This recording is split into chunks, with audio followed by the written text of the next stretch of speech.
am under no illusion. You did not elect me last November because of my charm and good looks.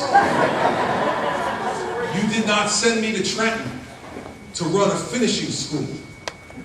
You sent me to Trenton, I believe in my heart, because you knew the place was a mess, a damn mess, and you wanted someone to clean it up.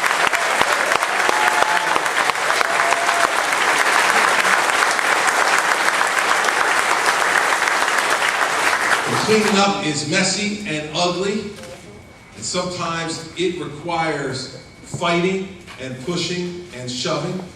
Sometimes it requires cajoling and begging and pleading. I can do all that. And I'm going to do whatever it is I need to do to change the state I love. But I will not stand another day in being incrementalist. I will not stand another day here as your governor and say a little bit regarding reforming education is good enough. It's not. We cannot wait. Your children are sitting in these classrooms today. We cannot wait to make it better. We are paying a king's fortune for an educational system which is not giving our children the royal treatment. We are paying a fortune for something that is not giving our children the hope and the faith and the trust that their tomorrow can be better than their today.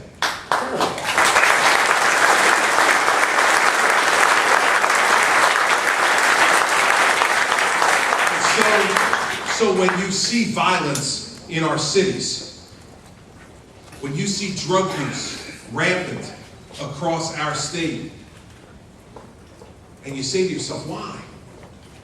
Why? I will tell you, I believe one of the reasons, especially in our cities, is a lack of hope. The child who believes that by learning and working and achieving, their tomorrow can be everything they want it to be, doesn't pick up a gun and shoot someone else.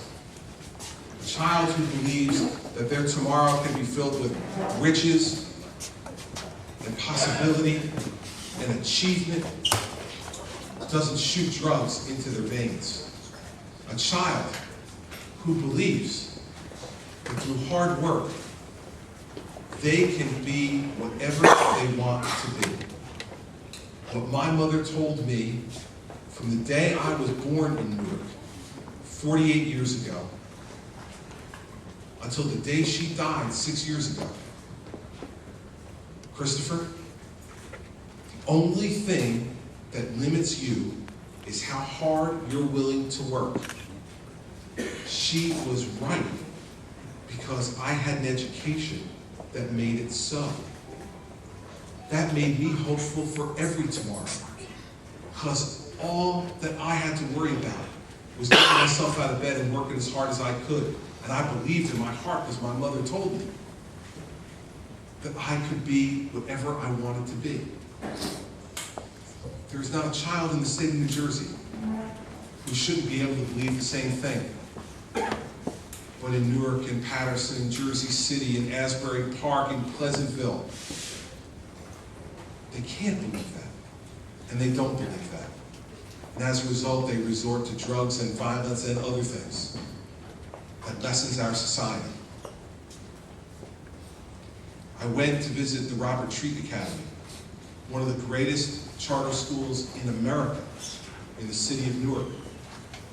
And I met a mother, this is while I was U.S. Attorney, and I met a mother who had gotten her child in through the lottery at the Robert Treat Academy. Her son got picked the ball out of the bin. And I asked her, how did it feel that night when you were waiting to find out if your son, a kindergartner, was going to get in or not? And she said to me, Mr. Christie, I knew that getting picked out of that bin or not was the difference between my son going to college and my son going to jail.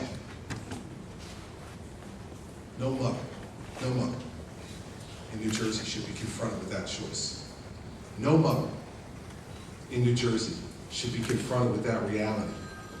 Not with what we're paying, not with who we are and what we've stood for. These reforms and the ones I'm going to talk about on Thursday are the fundamental civil rights issue of our lifetime. And we are going to stand up for it.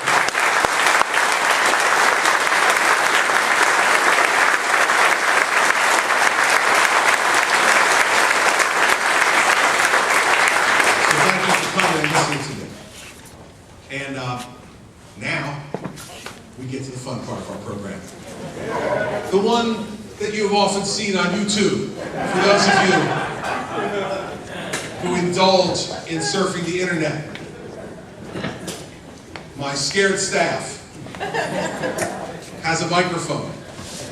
And if you raise your hand, I will call upon you for questions, and I will try to answer them as best I possibly can. We'll start with you, sir, on the aisle back there.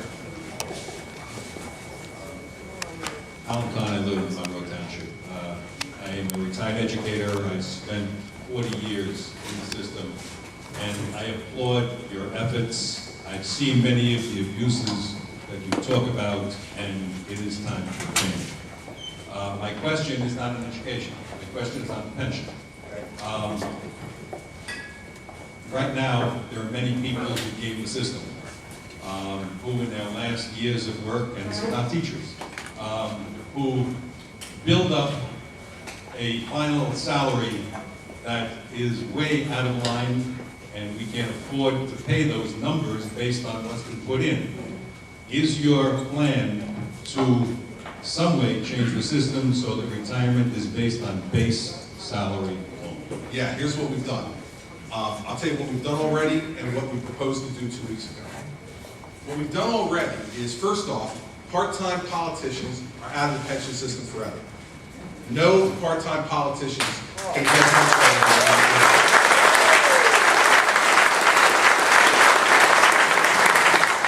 Second, we have changed the rules for new employees and how they accrue credits like that. And you can't have this like last 3-year build-up where you have a small job and then the last 3 years you get the big salary and then the pension's off of that. We're extending that to something that's more manageable. 5 years is what we propose to extend that to. That's in the proposals we put forward last week. And to change police officers and firefighters from last year of salary, highest year of salary, to average of 3 years.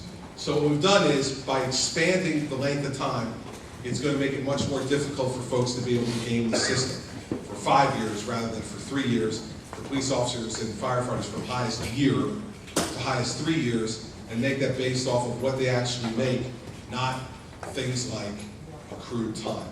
Also, we've said caps on sick leave payouts. Now, I have to tell you, I think sick time is when you're sick.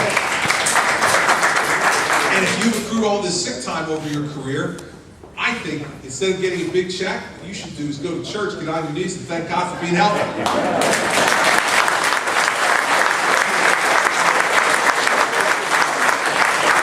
So we've said to cap sick time payout at no more than $15,000.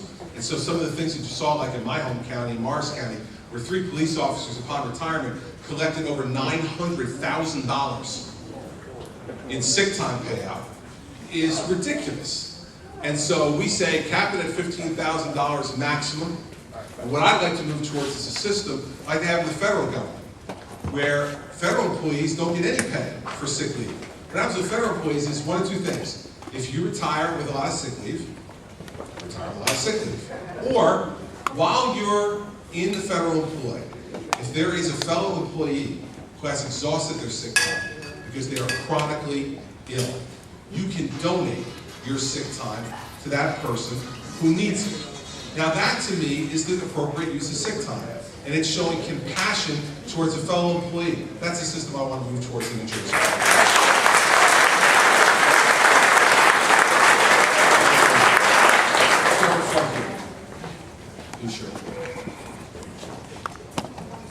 Well, thank you for taking on these tough issues. I appreciate it. And, Thank you. As I watch the news coming out of Washington, I was here, blame put on previous administrations, things like that. Thank you for not doing that. This is a... I do it every once in a while, to be honest, but I try not to. But that's all we hear at times. You talked about other districts, you know, in urban areas. Here in Aldridge, I think we have very good schools. As a parent, I would like the choice of sending my child to a good school or a great school. Is something going to happen in suburban districts as well as the urban districts? Sure. One of the things that is proposed before the legislature right now that I wholeheartedly support is something called the Opportunity Scholarship Act. And this provides corporate tax credits to those who donate to an Opportunity Scholarship Fund that gives children the opportunity to apply for a scholarship that would allow them to go to a private school or a parochial school. That was their choice. We also have signed the Inter-District Choice Bill. So for the first time in New Jersey now, if you want to go to a school in another school district, if that school district is willing to be a receiving district, you can send your child to another school district, to a better school, if you want to. We signed that reform this year, so for the first time, New Jersey has inter-district school choice. So we also want to enhance, and I'll be talking on Thursday about reforms we want to make to charter schools, an expansion of charter schools. In the past, New Jersey has not expanded charter schools, in my view, to the length it should, and we need to reform the law a little bit to allow there to be more flexibility and an influx of more private operators like KIPP and others who have had extraordinary results around the country, but because of some of the legal barriers we put up in New Jersey, they're more reluctant to come to New Jersey than they are in some other states. So the expansion of charter schools will help as well. None of those things by themselves is a silver bullet. And one of the things that you will hear from the education establishment to attack reforms is, oh, Governor Christie thinks charter schools are a panacea and a solution to everything. Oh, he wants to send people to charter schools and to private schools and to parochial schools because he doesn't like the public school system. Baloney. I think that this is something we have to have all options for. Every one of those things will be a contributor to a better overall educational system in New Jersey. So some people, like my wife and I, here's how it worked in my house, so you know. I told you before I was a public school student. I went to the Squire Towns Elementary School in Livingston, New Jersey, the Heritage Junior High School, and then graduated from Livingston High School, oh my God, in 1980. I just had my 30-year reunion. If all of you want to have a little therapy session with me, I can talk to you about what that was like. But I'm a graduate of the public schools. My wife grew up in Pennsylvania. She's number 9 of 10 children. Yeah, it means I have relatives everywhere. She's number 9 of 10 children, and she spent her entire career in parochial school, where her mom and dad decided to send them. So when we got married, we had this situation. I was a public school guy. She was a parochial school woman. My children go to parochial school. So, for all those people out there who think Governor Christie always gets his way, no I don't. No I don't. That's a choice that we decided as parents to make, and we had the ability to pay for that choice. I don't think it should be based purely upon your ability to pay.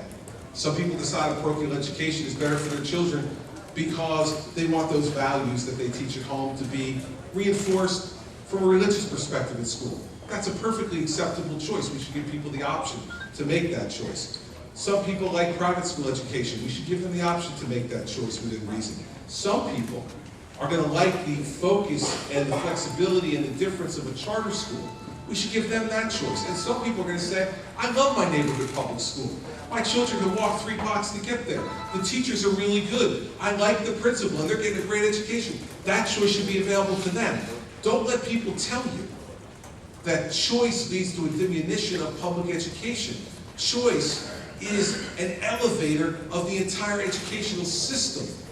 The only reason they don't want choice is because it will allow people to walk away from failure. And when people walk away from failure, then you have an excuse to close that failure, and the failed teachers lose their jobs and they lose members. That's what they're really concerned about. Don't let them kick you.